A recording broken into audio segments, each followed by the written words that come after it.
Bismillahirrahmanirrahim. Assalamualaikum warahmatullahi wabarakatuh.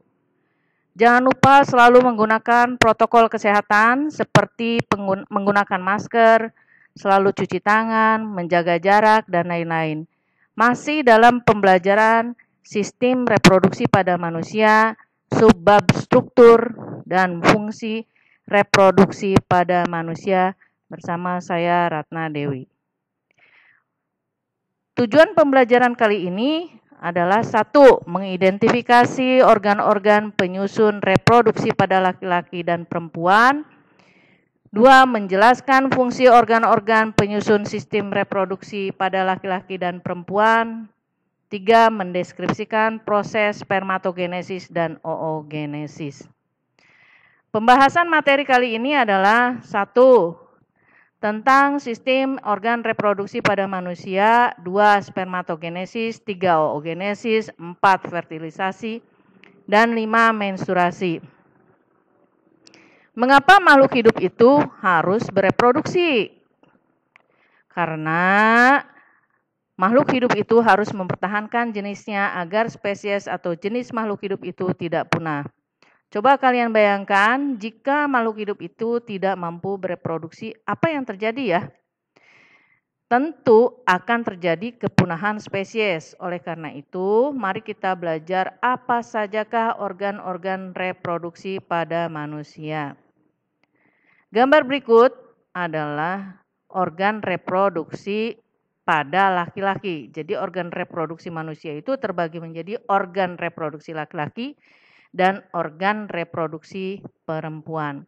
Pada organ reproduksi laki-laki terdiri atas penis, testis, skrotum ya. Ini skrotum itu adalah kulit yang melindungi dari testis. Kemudian ada epididymis, vas deferens, uretra, vesika seminalis, kelenjar prostat, kelenjar Cooper.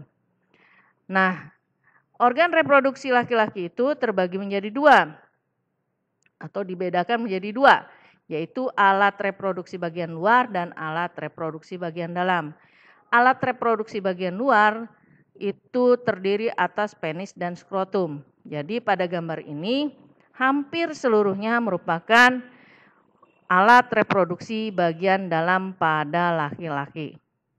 Fungsi utama dari organ reproduksi adalah menghasilkan sel kelamin atau pada laki-laki namanya sperma. Proses pembuatan sperma disebut dengan spermatogenesis. Spermatogenesis itu adalah pembentukan atau proses pembuatan sperma yang terjadi di testis, tepatnya pada tubulus seminiferus. Nah, testis itu merupakan kumpulan dari tubulus seminiferus. Jadi, tubulus seminiferus ini adalah saluran panjang yang berkelok-kelok, ya. Saluran panjang yang berkelok-kelok, di sini ada saluran. Nah, saluran panjang berkelok-kelok dan mengumpul, memadat begitu ya. Nah, kumpulan ini membentuk struktur dari testis. Di sebelah kiri kita lihat ini adalah tabel atau tabel pembuatan sperma atau yang disebut dengan spermatogenesis. Kalau kalian lihat dan kalian ingat pada proses pembelahan sel yang sebelumnya bahwa spermatogenesis itu merupakan proses pembelahan meiosis di mana satu sel menghasilkan 4 sel anak yang haploid. Artinya haploid adalah jumlah kromosomnya setengah dari kromosom induknya. Nah, untuk lebih jelasnya, mari kita lihat video berikut. Ini adalah tubulus seminiferus. Tubulus seminiferus itu tadi seperti selang-selang ya. Nah, kalian pasti sudah mengetahui di selang itu di dalamnya itu adalah merupakan rongga. Ya, rongga. Rongga kalau selang itu diisi air, maka rongga itu akan berisi dengan air keluar dari situ. Nah, Di dalam tubulus seminiferus juga di dalamnya itu berupa rongga. Rongga itu disebut dengan lumen.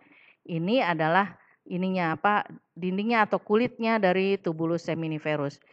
Nah, disinilah terbentuk sperma atau terjadinya proses spermatogenesis terjadi di bagian kulit dari tubulus seminiferus. Mari kita lihat.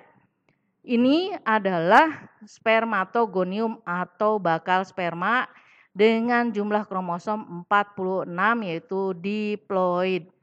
Nah, spermatogonium itu akan membelah nanti secara mitosis, terbelah menjadi 2 dengan jumlah sperma yang sama yaitu 46. Ini adalah mitosis, ingat. Kemudian menjadi spermatosit primer. Kita lihat satu saja, spermatosit primer ini nanti akan membelah secara meiosis pertama menjadi spermatosit sekunder dengan 23 kromosom. Spermatosit sekunder membelah secara meiosis kedua menjadi spermatid. Spermatid berdiferensiasi menjadi spermatozoa, yaitu sperma yang memiliki ekor. Dan akan masuk ke dalam lumen. Dari lumen inilah nanti dia akan keluar dari testis, ya, siap keluar dari testis. Nah, kita lihat bagaimanakah struktur daripada sperma. Struktur sperma terdiri atas kepala, badan, dan ekor. Ekor inilah yang bergerak sehingga sperma itu bisa melaju. Pergerakan daripada ekor sperma itu diibaratkan seperti baling-baling pada perahu. Jika ekor sperma ini bergerak, berputar seperti baling-baling pada perahu, maka baling-baling yang berputar itu akan menggerakkan perahu. Seperti itulah sperma. Jadi jika ekornya itu berputar seperti baling-baling, maka sperma ini akan bergerak, melaju. Kemudian kita lihat bagaimanakah perjalanan sperma tadi kalau sudah masuk ke dalam lumen tubulus seminiferus. Jadi di dalam tubulus seminiferus itu sudah masuk dalam lumen tubulus seminiferus yang terdapat di testis, maka si sperma itu akan keluar masuk ke epididymis.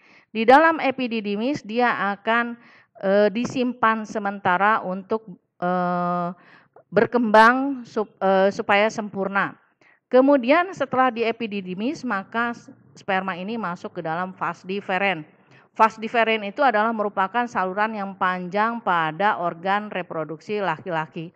Setelah masuk vas differens, dia akan keluar melalui uretra. Selama perjalanan di vas differens, sperma itu melewati 3 kelenjar, yaitu kelenjar vesica seminalis, kemudian kelenjar prostat, dan kelenjar Koper. Nah, ketiga kelenjar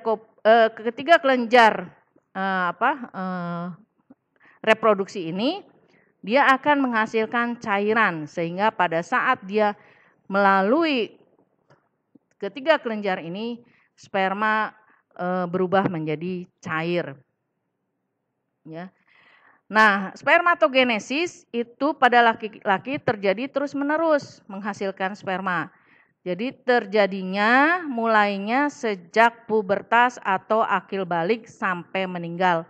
Walaupun jumlah sperma setelah berusia 30 tahun itu akan mengalami penurunan jumlahnya. Baik, kita lanjutkan. Organ reproduksi yang kedua adalah organ reproduksi pada perempuan. Organ reproduksi pada perempuan yang terlihat pada gambar ini adalah merupakan organ reproduksi bagian dalam, ya. Untuk bagian luarnya ini tidak terlihat atau tidak tergambar pada gambar ini. Seperti pada organ laki-laki, organ perempuan juga berfungsi menghasilkan sel kelamin yang disebut dengan sel telur atau ovum. Ovum dihasilkan oleh ovarium. Ini ovarium. Ovarium pada organ perempuan itu ada 2, kiri dan kanan. Begitu pula dengan infundibulum dan tuba fallopi. Nah, tuba fallopi ini adalah saluran yang menghubungkan ovarium ke rahim. Ini rahim ya, yang seperti ini kendi itu adalah rahim. Di dalam rahim ada dinding rahim yang disebut dengan endometrium, kemudian ada serviks atau mulut rahim dan vagina. Nah, ovum dihasilkan atau dibuat di ovarium. Proses pembuatan ovum atau sel telur disebut dengan oogenesis. Oogenesis terjadi sejak bayi itu masih di dalam kandungan ya. Bayi itu masih di dalam kandungan. Ini kita lihat, ini juga merupakan pembelahan secara meiosis dari satu sel menjadi 4 sel. Tapi berbedanya kalau pada sel sperma 4 sel itu semuanya berfungsi, kalau pada ovum atau sel telur yang berfungsi cuma 1, yang 3-nya merupakan badan polar yang tidak berfungsi. Nah, pada saat pembuatan ovum ini dari oogonium atau calon telur sampai pada oosit terjadi di kandungan ya. Jumlah oosit primer di dalam kandungan itu sebanyak 200.000 sampai 2 juta sel. Nah, ini kemudian keluar. Nah, setelah keluar kemudian anak perempuan itu menjadi puber atau akil balik, maka sel telurnya bukan lagi 200.000 atau 2 juta, tetapi hanya tinggal 400 sel saja yang matang atau yang akan berkembang sempurna. Kita lihat di sini oogenesis, kita lihat videonya untuk lebih jelasnya. Baik, ini adalah ovulasi spermatosit yang seperti, nah ini adalah spermatogonium yang membelah terus-menerus pada saat anak perempuan ini masih di dalam kandungan. Kemudian setelah pubertas, maka si calon ovum itu yang disebut dengan folikel primordial itu akan berkembang. Kalau pubertas ini akan berkembang terus-menerus, berkembang sehingga akhirnya menjadi oosit sekunder, ovum kemudian pecah keluar dari ovarium yang disebut dengan ovulasi. Keluarnya ovum dari ovarium disebut dengan ovulasi. Setelah keluar dari ovarium, kita sudah pernah membahasnya. Setelah keluar dari ovarium, maka dia akan masuk ke dalam tuba falopik. Ya, kita lihat di sini ada. Nah, ini fertilisasi. Fertilisasi itu adalah pembuahan jika sel telur itu sudah keluar dari ovarium. Ini adalah ovarium. Nah, sel telur yang keluar dari ovarium yang disebut dengan ovulasi, ini kemudian masuk ke dalam tuba falopi. Jika ada sperma yang masuk, maka di sini akan terjadi fertilisasi atau pembuahan. Jadi bertemunya sperma dengan sel telur itu disebut dengan fertilisasi atau pembuahan terjadi di tuba falopi. Kemudian dari sperma dengan sel telur yang bersatu itu disebut dengan zigot. Zigot akan membelah menjadi 2, 2 menjadi 4, 4 menjadi 8, 8 menjadi 16, 16 menjadi 32 dan menjadi blastosol. Kemudian molura dulu, kemudian blastula, kemudian grastula. Setelah menjadi grastula, maka dia akan masuk ke dalam rahim terus dan membenamkan diri di dinding daripada rahim yang disebut dengan endometrium. Nah, ini membenamkan diri di dinding rahim yang disebut dengan implantasi atau membenamkan diri. Ini sudah mulai proses kehamilan. Jadi proses kehamilan adalah jika sel telur itu dibuahi oleh sperma dan kemudian membenamkan diri pada dinding rahim, itulah proses kehamilan dari grastula kemudian akhirnya menjadi bayi yang siap keluar. Nah, bagaimana jika sel telur itu tidak dibuahi oleh sperma? Sel telur itu keluar, masuk ke tuba falopi, tapi tidak ada sperma yang masuk di sini. Nah, pada saat sel telur itu keluar dari ovarium, dinding rahim sudah menebal. ini siap untuk proses kehamilan, ya. Ini di sini siap untuk proses kehamilan. Nah, begitu tidak ada sperma yang masuk, si sel telur ini tetap masuk ke sini. Dia tidak ada sperma, berarti dia tidak bisa hamil. Kalau tidak bisa hamil, si ovum yang masuk ke dalam dinding rahim tadi akan meluruhkan dinding rahim dan menyebabkan perdarahan. Inilah yang disebut dengan menstruasi. Nah, kita lihat di sini pada saat ovulasi ini dinding rahimnya itu tebal. Kemudian begitu tidak ada sperma yang masuk, dia akan luruh. Nah, luruh ini bersama dengan darah-darah, ya, dengan dinding rahim yang ini keluar, kemudian menipis. Setelah selesai menstruasinya, maka dinding rahim itu akan menebal kembali. Baik. Nah, pada saat ovulasi sebenarnya dinding rahim itu menebal tadi untuk bersiap dalam proses kehamilan, tapi karena tidak ada jadi akhirnya menstruasi. Nah, saat menstruasi itu ini kita lihat di sini ada 1 bulan, ya, lebih. Ini ada garis 1, 2, 3. Nah, garis pertama ini adalah disebut dengan minggu pertama, ini adalah minggu kedua. Minggu kedua itu dari 8 sampai 14 hari. Kemudian ini adalah minggu ketiga dan keempat. Ya, ini sampai 28 hari. Oke. Pada saat menstruasi ini kita hitung adalah minggu pertama. Jadi 0 hari sampai dengan 7 hari ini terjadi menstruasi di mana dinding dari rahim itu menipis. Nah, pada saat menstruasi, hormon LH dengan FSH, LH ini di sini luteinizing hormone dengan FSH itu adalah follicle stimulating hormone. Keluar terus FSH itu akan naik. Kenapa naik? Karena FSH itu akan mempunyai fungsi untuk perkembangan folikel. Ya, jadi folikelnya berkembang ya. Pada minggu pertama ini berkembang, kemudian setelah menstruasi berkembang karena di sini naik FSH-nya. Begitu FSH naik, ya. Nah, progres si estrogen ini estradiol itu sama dengan estrogen, ya. Estrogen ini mengalami kenaikan. Estrogen itu mengalami kenaikan, ya. Nah, estrogen itu mengalami kenaikan. Setelah naik, nah, estrogennya itu akan memicu kenaikan dari LH dengan sangat drastis, ya.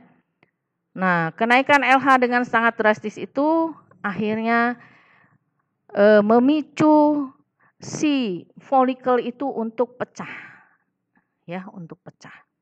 Karena LH itu adalah luteinizing hormone, artinya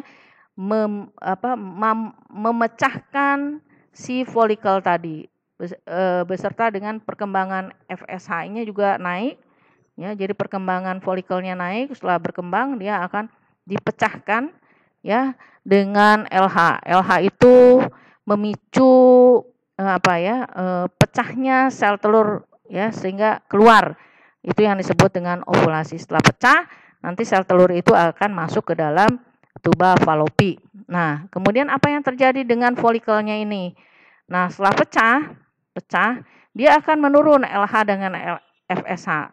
Pada saat menurun, progesteron dan estrogen justru naik. Kenapa? Karena si ini akan berubah, si folikel ini akan berubah menjadi korpus luteum.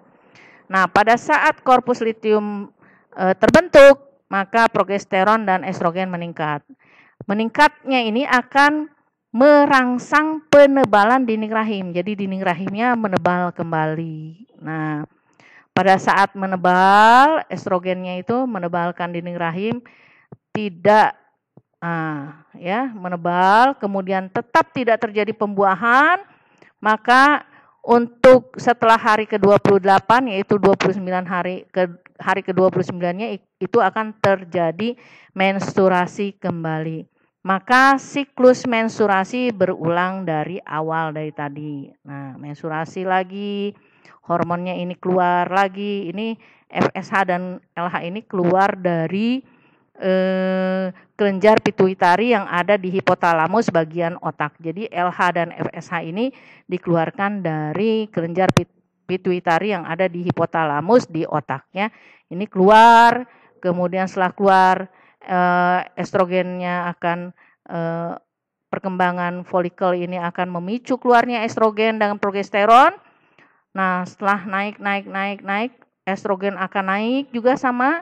Begitu naik, estrogen yang naik itu memicu kenaikan LH secara drastis dan FSH juga naik. Kalau LH-nya sudah naik drastis, maka ini pecah keluar ovulasi. Kemudian setelah ovulasi dia akan turun memicu progesteron dan estrogen naik kembali. Kenapa? Karena terbentuknya korpus luteum, jadi ini berubah menjadi korpus luteum sehingga progesteron dan estrogennya naik, dinding rahimnya juga menebal dan seterusnya. Nah, jika perempuan sudah melakukan sekitar 500 siklus, maka perempuan tersebut akan mengalami menopause, yaitu terhentinya ovulasi secara otomatis. Menstruasi akan berhenti. Jadi kalau sudah menopause, menstruasinya tidak terjadi.